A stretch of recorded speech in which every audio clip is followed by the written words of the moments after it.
قریشی بھی تھے، ہاشمی بھی تھے، کون؟ حضرت جعفر طیار.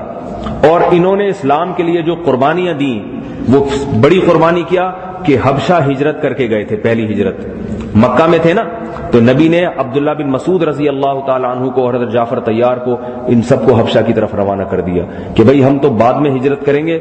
ابھی حالات ایسے ہیں کہ کیونکہ ابھی مدینہ میں بھی ہجرت کرنے کا موقع نہیں تھا، مدینہ میں اسلام پھیلا نہیں تھا، کوئی پناہ دینے والا نہیں تھا وہاں. تو آپ صلی اللہ علیہ وسلم جب مظالم سے تنگ آ گئے اور یہ صحابہ کرام، تو حضرت جعفر طیار جو پرانے لوگوں میں سے تھے، مخلص، تو ان کو آپ علیہ السلام نے حکم دیا کہ نجاشی کا بادشاہ، ان کے بارے میں اطلاع تھی کہ وہ رحم دل ہے، وہ لوگوں کا خیال کرتا ہے. تو آپ علیہ السلام نے فرمایا ادھر ہجرت کرو. حضرت جعفر طیار، عبداللہ بن مسعود اور بہت سارے صحابہ حبشہ ہجرت کر کے. آج آپ نقشے میں دیکھیں حبشہ کہاں، کتنی دور ہے، کتنی دور ہے، ایتھوپیا جسے کہا جاتا ہے. تو وہاں ہجرت کر کے گئے نجاشی کے پاس. پھر ابو سفیان چلا گیا پیچھے، اس وقت وہ کافر تھا. اس نے کہا ہم جاتے ہیں اور نجاشی سے کو بتاتے ہیں کہ یہ لوگ باپ دادا کے دین سے پھر گئے، ان کو ہمارے حوالے کرو، ہم ان کو قتل کریں گے. ابو سفیان جب گیا ہے تو لمبا واقعہ، میں اس طرف نہیں جاتا کہ وہ ابو سفیان نے باتیں کی، پھر نجاشی نے کہا، وہ کلام سنا. تو جب نجاشی نے، جو حضرت جعفر طیار تھے متکلم، کتنے بڑے آدمی ہوں گے نا جو اتنے مبارک وفد کو لے کر متکلم بنے ہوئے. تو نجاشی نے کہا کہ میں ابو سفیان سے کہا میں تحقیق کے بعد فیصلہ کروں گا، مجھے یہ بتاؤ جعفر طیار سے کہ تم پر کوئی قرآن جو ہے نا. حضرت جعفر طیار نے حضرت عیسیٰ علیہ الصلوۃ والسلام کے بارے میں فرمایا. نجاشی نے کہا بتاؤ تم عیسیٰ ابن مریم کے بارے میں کیا کہتے ہو. نجاشی تو عیسائی تھا، اس کا خیال تھا کہ اگر یہ عیسیٰ ابن مریم کی توہین کرتے ہیں یہ لوگ، نبوت کا انکار، تو یہ تو بے دین لوگ ہیں. تو حضرت جعفر طیار نے سورہ مریم کی تلاوت شروع کر دی. سورہ مریم میں تو حضرت مریم اور عیسیٰ علیہ السلام کا ایسا خوبصورت نقشہ کھینچا ہے کہ آج وہ نقشہ انجیل میں بھی نہیں ہے. کاف ہا یا عین صاد ذکر رحمت ربک عبدہ زکریا اذ نادى ربہ نداء خفیا. پورا زکریا علیہ السلام کا جو واقعہ جو انجیل میں بھی ہیں، لیکن اس کو سورہ مریم تو ویسی بڑی دلچسپ صورت ہے، بڑا مزہ آتا ہے پڑھنے میں اور سننے میں. تو حدیث میں آتا ہے کہ جب حضرت جعفر طیار نے یہ آیات تلاوت کرنا شروع کی ہیں تو نجاشی نے پادریوں کو بھی بلا لیا تھا.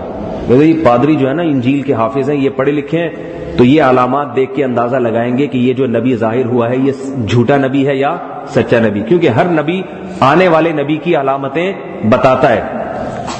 مرزا غلام احمد قادیانی کے جھوٹے ہونے کی ایک علامت یہ بھی ہے کہ کسی حدیث میں اس کمبخت کا ذکر ملتا ہی نہیں ہے، کچھ تذکرہ ہی نہیں ملتا، جبکہ حضرت عیسیٰ علیہ السلام کا ملتا ہے نا کہ نازل ہوں گے، تو حدیث میں آتا ہے. تو جب جعفر طیار رضی اللہ تعالی عنہ نے سورہ مریم کی تلاوت شروع کی ہے، حدیث میں آتا ہے کہ نجاشی رویا اور اس کے ساتھ جتنے پادری بیٹھے ہوئے تھے سارے رونے لگے، اور اتنا روئے کہ ان کی داڑیاں تر ہو گئی، رو رو کے گیلی ہو گئی ان کی داڑیاں.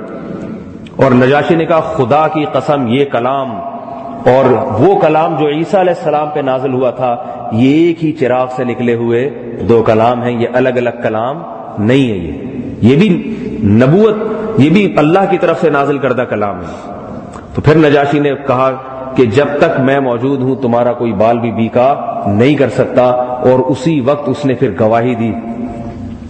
یہ ایسا خوش قسمت پہلا بادشاہ ہے جس نے نبی کو دیکھا نہیں، حکومت میں ہے، اور اسی وقت کلمہ پڑھا اشہد ان لا الہ الا اللہ وحدہ لا شریک لہ واشہد ان محمدا عبدہ ورسولہ، کہ میں گواہی دیتا ہوں اللہ کے سوا کوئی عبادت کے لائق نہیں، اور میں گواہی دیتا ہوں کہ محمد اس کے بندے اور اس کے رسول ہیں. اور پھر آپ صلی اللہ علیہ وسلم کے پاس ہدایہ بھی بھیجے اس نے، اور ان کو پناہ دی حضرت جعفر طیار کو کہ جب تک تمہیں ضرورت ہے یہاں رہو. پھر حضرت جعفر طیار کے پاس اطلاع پہنچی کہ رسول اللہ صلی اللہ علیہ وسلم مکہ سے مدینہ ہجرت کر گئے، مدینہ میں پناہ مل گئی ہے. تو انہوں نے نجاشی سے اجازت لی کہ وہی ہمیں پناہ مل گئی ہے، ہم مدینہ جا رہے ہیں، اب مکہ نہیں جائیں گے. تو حضرت جعفر طیار پھر سارے وفد کو لے کے مدینہ پہنچے. حدیث میں آتا ہے کہ جب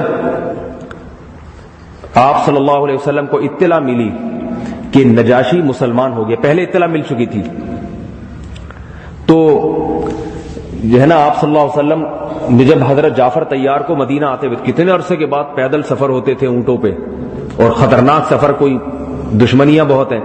تو جب اپنے چچازاد بھائی کو دیکھا، عربوں میں چچازاد بھائیوں سے بڑے گہرے رشتے ہوا کرتے تھے، عصبہ سمجھا جاتا تھا نا ان کو، ہیں بھی عصبہ. تو حدیث میں آتے آپ صلی اللہ علیہ وسلم حضرت جعفر طیار سے کھڑے ہو کر ملے اور فرمایا کہ مجھے معلوم نہیں ہے کہ مجھے نجاشی کے اسلام قبول کرنے کی خوشی زیادہ ہے یا اپنے چچازاد بھائی جعفر طیار سے ملاقات کی خوشی زیادہ ہے.